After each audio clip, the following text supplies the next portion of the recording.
So আমরা আজকে এই ভিডিওটাতে দেখব পলিনেশন অ্যান্ড ফার্টিলাইজেশন। এবার এই ভিডিওটাও করার আগে আমি আবারও বলে রাখছি যে এটা শুধুমাত্র একটা রিভিশন ক্লাস, তো এখানে খুব ডিটেলে কোনো কিছু আলোচনা করা থাকবে না। এটা জাস্ট একটা কুইক রিভিশন হিসেবে যারা আমাদের কোচিংয়ে পড়ে তাদের এই চ্যাপ্টার আগেও হওয়া আছে, তো এটা জাস্ট একটা রিভিশন। বাকি স্টুডেন্টসও দেখতে পারে এটাকে, বাট তারাও যেন এটাকে রিভিশন হিসেবেই নেয়। প্রথম আমাদের যেটা আসছে পলিনেশন। এখন এই পলিনেশন বিষয়টা খুব সিম্পল একটা বিষয়। পলিনেশন হচ্ছে, পলিনেশনের আগে আমাদের একটা প্ল্যান্টের স্ট্রাকচার জানাটা জরুরি। এটা একটা প্ল্যান্ট, একটা ফ্লাওয়ার স্ট্রাকচার বা ফ্লোরাল স্ট্রাকচার। এখানে আমরা দেখতে পাচ্ছি যে ফ্লাওয়ারের আমরা জানি অ্যান্ড্রোশিয়াম অ্যান্ড গাইনোশিয়াম এই দুটো পার্টস রিপ্রোডাক্টিভ পার্টসের মধ্যে পড়ে। যেটা অ্যান্ড্রোশিয়াম সেটা মেল পার্ট, আর গাইনোশিয়াম সেটা ফিমেল পার্ট। এবার যেটা বাংলাতে পুংকেশর চক্র এবং গর্ভকেশর চক্র। এই যে পুংকেশর চক্র বা অ্যান্ড্রোশিয়াম, যেখান থেকে আসে অ্যান্থারের ভেতরে থাকে পোলেন গ্রেনস। এই পোলেন গ্রেনস থেকেই তৈরি হয় মেল গ্যামেট। পোলেন গ্রেনস আসবে, যে কোনো একটা ফুলের অ্যান্থার থেকে পোলেন গ্রেনস আসতে পারে এবং সেটা অন্য একটা ফুল বা সেই ফুল তার স্টিগমাতে গিয়ে পড়বে। স্টিগমাটা কি? স্টিগমা হচ্ছে গাইনোশিয়াম বা ফিমেল পার্ট। গাইনোশিয়ামের অংশ বা গর্ভকেশর চক্রের পার্ট হচ্ছে স্টিগমা। স্টিগমার উপরে গিয়ে একটা পোলেন গ্রেন পড়ছে। এই ঘটনাটা হচ্ছে পলিনেশন। আমরা এখানে একটা ডেফিনেশন দেখতে পাচ্ছি, pollination is the process to transfer pollen grains from the another to the stigma. একটা ফুলের অ্যান্থারের ভেতরে আছে পোলেন গ্রেনস, সেটা ট্রান্সফার হয়ে যাচ্ছে আর একটা ফুল বা সেই ফুলেরই গর্ভকেশর বা গাইনোশিয়ামের স্টিগমার উপরে। ঠিক আছে, এইটা হচ্ছে পলিনেশন। আচ্ছা, নেক্সট আসছি আমরা। পলিনেশন দুটো টাইপের হতে পারে, একটা সেলফ পলিনেশন, একটা ক্রস পলিনেশন। সেলফ পলিনেশন, যার বাংলা হচ্ছে স্বপরাগযোগ। Pollen grains are transferred from the anther to the stigma of the same flower or another flower of the same plant. মানে একটা গাছ যার ভেতর একই ফ্লাওয়ারের পোলেন গ্রেনস ওই ফ্লাওয়ারেরই স্টিগমার উপর পড়তে পারে, নাম্বার 1 কেস।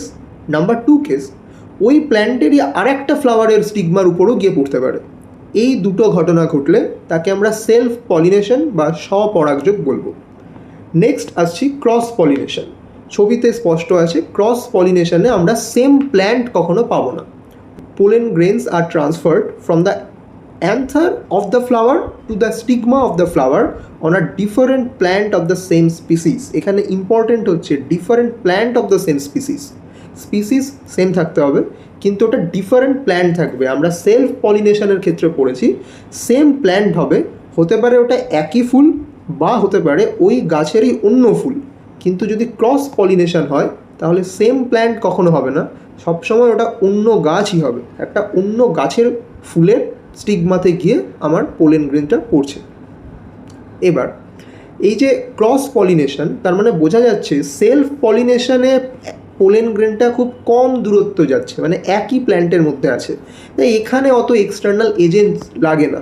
কিন্তু যদি এটা ক্রস পলিনেশন হয় তাহলে সেম স্পিসিসের প্ল্যান্ট পর্যন্ত যেতে হলে ওকে একটা এক্সটার্নাল এজেন্টের হেল্প নিতে হবে।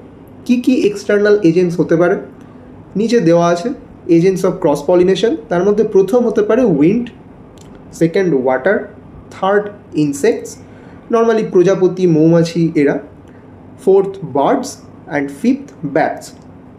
এবার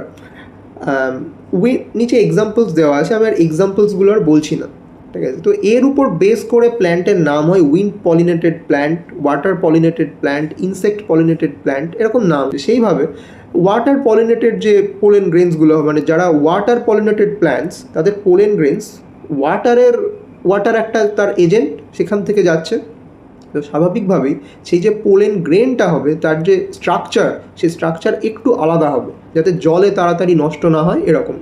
উইন্ড পলিনেটেড যারা হবে সেই পোলেন গ্রেনসের নর্মালি খুব হালকা হবে, যেটা বাতাসে ভাসতে পারবে, এরকম কিছু অ্যাডাপ্টেশনস থাকে। সেই অ্যাডাপ্টেশনসগুলো এখানে আলোচনা করছি না। নেক্সট আমাদের এই ডায়াগ্রামটা একটু বুঝতে হবে। এই যে আমরা ডায়াগ্রামটা দেখতে পাচ্ছি, এখানে আমরা দেখছি এটা একটা গাইনোশিয়ামের পার্ট, ফিমেল পার্ট, যেখানে আমরা স্টিগমা পাবো, স্টাইল পাবো, ওভারি পাবো। এই তিনটে মেন পার্ট। একদম উপরে যেটা দেখা যাচ্ছে এটা হচ্ছে স্টিগমা, এই জায়গাটাতেই পোলেন গ্রেনসটা আসে অ্যান্থার থেকে। নেক্সট এই যে পার্টটা দেখতে পাচ্ছি নিচে আসছে, এটা পুরোটাই হচ্ছে স্টাইল, ঠিক আছে। এই যেটা অ্যারো দিলাম এটা হচ্ছে ওভিউল, আর এর বাইরে দিয়ে যেটা আছে এইভাবে সেটা হচ্ছে ওভারি, ঠিক আছে। তো ওভারির ভেতরে ওভিউল আছে। আমাদের এই কনসেপ্টটা থাকেই যে যখন একটা ফল তৈরি হয় তখন ফলটা কোথা থেকে হয়, ওভারি থেকে। ওভারিটা ডেভেলপ হয়ে ফল হয় আর তার ভেতরে থাকে সিড, মানে ওভিউলটা তৈরি করে সিড। এবার এই ডায়াগ্রামটার ভেতরে একদম উপরে দেখা যাচ্ছে এইটা হচ্ছে আমাদের পোলেন গ্রেন, ঠিক আছে। পোলেন গ্রেন এসছে, পোলেন গ্রেন আসার পর এখানে একটা পোলেন টিউব তৈরি হয়েছে যেটা ঠিক স্টাইলের ভেতর দিয়ে এসেছে। এই যে পোলেন টিউব, এই পোলেন টিউবের মধ্যে পোলেন গ্রেন থেকে তৈরি হয়ে গেছে দুটো স্পার্ম। এই যে স্পার্মস মানে এরাই হচ্ছে মেল গ্যামেট। স্বাভাবিকভাবে এরা এন মানে হ্যাপ্লয়েড গ্যামেট। এই স্পার্মস বা দুটো মেল গ্যামেট এরা চলে আসবে ফিউজ করতে একদম এই ওভিউলের ভেতরের এগ সেলকে। আচ্ছা, এই যে ওভিউলের ভেতরে কী কী আছে, এটা কিন্তু একটা এমব্রায়ো স্যাক। ওভিউলের ভেতরে আছে পোলার নিউক্লিয়ার। পোলার নিউক্লিয়ার বাংলা হচ্ছে নির্মিত নিউক্লিয়াস, ঠিক আছে। পোলার নিউক্লিয়ার সবসময় 2n হয়, মানে এটা ডিপ্লয়েড হয়। কিন্তু এই 2n এর ভেতরে কিছু বিষয় আছে যেটার এখানে আলোচনা করছি না। এই যে 2n পোলার নিউক্লিয়ার, তার নিচে তিনটে সেলস দেখা যাচ্ছে, এই জায়গাটাতে দেখা যাচ্ছে তিনটে সেলস। এই তিনটে সেলসের মধ্যে দুপাশে দুটো থাকে, মাঝেরটা একটু বড় দেখতে পাচ্ছি আমরা। এই যে মাঝের বড় সেলটা এটাই হচ্ছে এগ সেল। তো আমার অ্যাকচুয়ালি মেন ফার্টিলাইজেশনের পার্টই হচ্ছে ওই যে পলিনেশনে পোলেন গ্রেনটা এলো স্টিগমাতে, ওই পোলেন গ্রেনটা যখন পোলেন টিউবের ভেতর দিয়ে আসছে তখন ওটা তৈরি করছে দুটো মেল গ্যামেট, যার একটা মেল গ্যামেট ফিউজ করবে এই এগ সেলটার সাথে। এগের সাথে ফিউজ করবে একটা মেল গ্যামেট, তাহলে এগ ছিল এন, মেল গ্যামেট হচ্ছে এন, তাহলে এন প্লাস এন আমার হয়ে গেল 2n, একটা জাইগোট তৈরি করলো। আমার কাজ ওই জাইগোটটা নিয়ে, এইটাই হচ্ছে ফার্টিলাইজেশন। কিন্তু আর একটা যে মেল গ্যামেট ছিল ওটা কোথায় যাবে, ওই আর একটা মেল গ্যামেট যাবে পোলার নিউক্লিয়ার সাথে ফিউজ করবে, তখন তৈরি হবে 3n, ট্রিপল ফিউশন বলে এটাকে, 3n তৈরি হবে, ঠিক আছে। বাকি এখানে সাইনার্জিডস আছে, অ্যান্টিপোডাল সেলস আছে, সেগুলো নিয়ে আমি খুব একটা কিছু বলছি না। আচ্ছা, তো এই যে স্ট্রাকচারটা এটার ইম্পর্টেন্স কী, মানে এর পরে এটা কোথায় লাগবে, এইটা আমরা দেখব অ্যাকচুয়াল ফার্টিলাইজেশন ইন প্ল্যান্টস। এই যে ফার্টিলাইজেশন, যেখানে প্রথম যে ছবিটা দেখা যাচ্ছে সেখানে একটা ফ্লাওয়ার দেখতে পাচ্ছি, তার একদম উপর মানে মিডিল দিয়ে যে গ্রিন কালারের পার্ট ওটা হচ্ছে স্টাইল, মানে ওটা গাইনোসিয়ামের পার্ট। স্টাইল আছে, নিচে ওভারি আছে, আর একদম মাথা যে হেড পার্ট সেটা হচ্ছে স্টিগমা। দেখা যাচ্ছে স্টিগমার উপরে এটা আমাদের একটা সেলফ পলিনেশন দেখিয়েছে, যে ঠিক পাশের যে অ্যান্থার, সেই অ্যান্থার থেকে একটা পোলেন গ্রেন গিয়ে, আমি ছবিটা লার্জ করে দেখাচ্ছি, অ্যান্থার থেকে একটা পোলেন গ্রেন গিয়ে স্টিগমার উপরে পড়েছে। এবার নেক্সট দেখতে পাচ্ছি ওই পোলেন গ্রেনটা তৈরি করেছে একটা পোলেন টিউব, ঠিক আছে। ওই পোলেন টিউবের ভেতর দিয়ে আসছে স্পার্ম সেলস। স্পার্ম সেলস এখানে দুটো মেল গ্যামেট আছে। এবার নেক্সট ছবিতে ওটা পৌঁছে গিয়েছে আমার পোলেন টিউব দিয়ে, ওই মেল গ্যামেটসগুলো চলে গিয়েছে ওভারির ভেতরে, ঠিক আছে। ওভারির ভেতরে হচ্ছে অ্যাকচুয়াল কাজ, যেটা আমার এমব্রায়ো স্যাক বলেছিলাম। ওখানে আছে মাইক্রোপাইলার এন্ড দিয়ে গিয়েছে। মাইক্রোপাইল বিষয় আমি বলছি না, এখানে মাইক্রোপাইলার এন্ড, চ্যালাজাল এন্ড, এরকম কিছু বিষয় আছে। আসলে এটা ক্লাস 10-এর জন্যই বলছি আমি। ক্লাস 10-এর জন্য আমাদের এখানে খুব স্পেসিফিক কিছু পার্টস আছে, পুরো ডিটেলে দরকার লাগে না। এই সেম জিনিসটা ক্লাস 11-এ আছে, তখন এগুলো ডিটেলে পড়তে হবে। তো এই মাইক্রোপাইল এন্ড দিয়ে আমার মেল গ্যামেটস দুটো এলো। প্রথম যাকে ফিউজ করলো সে হচ্ছে egg sell. Egg sell haploid ছিল, এন ছিল, ফিউশনের পর জাইগোট তৈরি হলো যেটা 2n। তারপর ভেতরে ছিল পোলার নিউক্লিয়াই যেটা অলরেডি 2n ছিল, যার সাথে আর একটা যে মেল গ্যামেট সে ফিউজ করলো আর তৈরি করলো একটা 3n, ট্রিপল ফিউশন। এটাকেই বলে ট্রিপল ফিউশন। নেক্সট পার্টে দেখব একটা ফার্টিলাইজড ওভিউল দেখা যাচ্ছে যেটা সিড তৈরি করছে। সিড কোথা থেকে হচ্ছে, ভেতরে যে ওভিউলটা ছিল সেটাই হচ্ছে সিড, যেটা আফটার ফার্টিলাইজেশন হয়েছে। আর সিডের বা ওভিউলের বাইরের দিকে ছিল ওভারি, মানে ওভিউলটা ওভারির ভেতরে ছিল। তাহলে ওভিউলটা যদি সিড হয় তোর বাইরে ওভারিটা হয়ে যাবে ফ্রুট, মানে পুরো ওভারিটা তাহলে হলো ফ্রুট। সেখান থেকে তৈরি হলো একটা সিডলিং, একটা নিউ প্ল্যান্টস। এই পুরো বিষয়টাকে আমরা বলবো ফার্টিলাইজেশন ইন প্ল্যান্টস। এখানে সেম জিনিসটাই একটা আলাদা ডায়াগ্রামে দেখানো আছে, পাশে দেওয়া আছে ট্রিপল। তো প্রথমে এই যে সিনগ্যামি হচ্ছে একটা মেল গ্যামেট যখন এগ সেলকে ফিউজ করে, সেটা হচ্ছে সিনগ্যামি। আর ট্রিপল ফিউশন তো আমি বললাম যেহেতু 3N তৈরি করে তাই ওটা ট্রিপল ফিউশন। এই হলো আমাদের একটা প্ল্যান্ট ফার্টিলাইজেশন। তাহলে একদম প্রথমে যেটা ছিল পলিনেশন মানে কি ছিল, যে একটা ফ্লাওয়ার, তার অ্যান্থার আছে, অ্যান্থারের ভেতরে আছে পোলেন গ্রেন। ওই পোলেন গ্রেনটা যখন বাইরে আসছে তখনও কোন কোন জায়গাতে যেতে পারে? এক, নিজের ফুলেরই স্টিগমার উপর যেতে পারে। দুই, নিজের গাছের অন্য কোনো ফুলের স্টিগমার উপর যেতে পারে। তিন, সেম স্পিসিসের অন্য কোনো গাছের ফুলের স্টিগমাতে যেতে পারে। যদি নিজের স্টিগমাতে যায়, মানে নিজের ওই ফুলটা তার নিজের কোনো স্টিগমার উপর, মানে গাইনোসিয়ামের স্টিগমার উপর যায়, তাহলে ওটাকে বলবো সেলফ পলিনেশন। যদি নিজের গাছের অন্য কোনো ফুলের স্টিগমার উপর পড়ে তাও ওটা সেলফ পলিনেশন।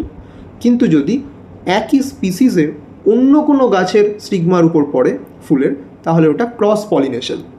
এর উপর বেস করে কিছু নাম আছে, যেমন গেইটেনোগ্যামি, অটোগ্যামি, জেনোগ্যামি, এই বিষয়গুলো আমি আর বলছি না এখানে। দেন যদি ক্রস পলিনেশন হয় তাহলে ওটার এজেন্টস থাকবে। তো wind, water, insects, birds, bats, এরা হচ্ছে এজেন্ট। এই এজেন্টের উপর বেস করে প্ল্যান্টস আর ফ্লাওয়ার্সের আলাদা আলাদা নাম থাকে, এক্সাম্পলস দেওয়া আছে, ওটার বলছি না। পলিনেশনের পরে আসছে ফার্টিলাইজেশনে ওই যে পোলেন গ্রেনটা স্টিগমার উপর পড়লো, সেটা এবার পোলেন টিউব তৈরি করবে, আর পোলেন টিউবের মধ্যে দুটো মেল গ্যামেট থাকবে। ওই পোলেন টিউবটা মাইক্রোপাইল বা অন্য কোনো এন্ড দিয়ে ওভিউলের ভেতরে ঢুকবে।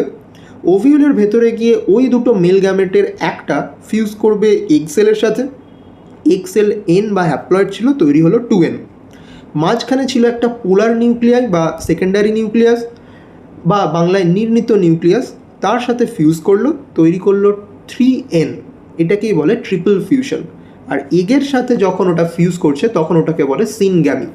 নোটসের নিচে আমি এটা বাংলাতে দিয়ে দিয়েছি, যেহেতু অনেক স্টুডেন্টস বাংলাতে না হলে সমস্যা হয়। শুধুমাত্র নিচের এটা দেখলেই হবে যে প্রথমে পরাগরেণু আসছে, পরাগরেণু মানে পোলেন গ্রেন। সেই পরাগরেণুটা গর্ভমুণ্ডে পড়ছে, গর্ভমুণ্ড মানেই হচ্ছে স্টিগমা। তারপর সেখানে গ্যামেট উৎপন্ন হচ্ছে, মানে মেল গ্যামেটস। একটা পুংগ্যামেট একটা স্ত্রী গ্যামেটের মিলন ও নিষেক হচ্ছে, যেটা যখন ওভিউলের ভেতরে এন্ট্রি নিচ্ছে তখন হচ্ছে। সেখান থেকে তৈরি হচ্ছে জাইগোট থেকে ভ্রূণ, সেখান থেকে ফল ও বীজ, মানে ওই ওভারিটা ফল, ওভিউলটা বীজে পরিণত হচ্ছে, সেটার অঙ্কুরণ হচ্ছে, আর একটা প্ল্যান্টলেট বা চারা উদ্ভিদ বা শিশু উদ্ভিদ তৈরি হচ্ছে। এটাই হলো আমাদের একটা main concept, pollination and fertilization. এবার এর কিন্তু আরও অনেক বিষয় আছে, আমি বারবারই বলছি যে এটা কোনো ডিটেলড ভিডিও নয়, আর এটা খুব ছোটো ক্লাস 10-এর জন্য বলা। তো ঠিক সিলেবাসের যেটুকু দরকার প্রচণ্ডভাবে একটা বেসিক কনসেপ্ট, একটা কুইক রিভিশন, এটা সেই রকম। এরপর আমাদের অনেক কিছুই আসে, জার্মিনেশন, পোস্ট ফার্টিলাইজেশন চেঞ্জেস, এর ভেতরেও অনেক টাইপস আছে যেগুলো আমরা ক্লাস 11-এ পড়ি। তাই এই ভিডিওর লেন্থ বড় করে লাভ নেই, এই ভিডিওতে সেই সব কিছু আলোচনা করা নেই।